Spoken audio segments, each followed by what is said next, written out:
The oral arguments before the Supreme Court on same-sex marriage have just concluded, and as you can hear behind me, quite a lively group that has gathered outside the steps of the Supreme Court.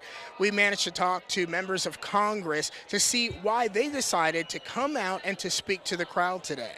50 million Americans have already voted to defend and protect traditional marriage. And what we're seeing here today is an attempt by the left to short circuit that Democrat process. We've won in the states, we've won in the legislatures, in 3 courts though. That's the way they've been.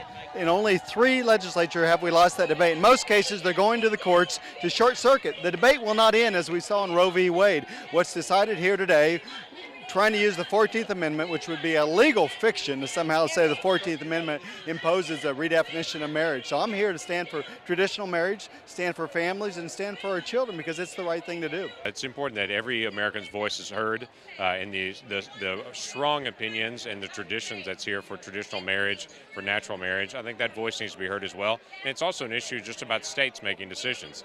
This year, this same Supreme Court, 2 years ago, made a decision dealing with the defense of marriage that the federal government has to recognize marriages that a state recognizes because states drive marriage policy.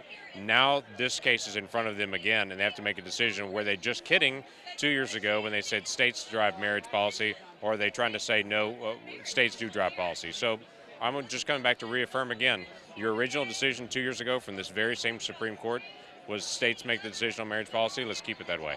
You can head to dailysignal.com for more coverage of this Supreme Court case. I'm Jamie Jackson on the steps of the Supreme Court.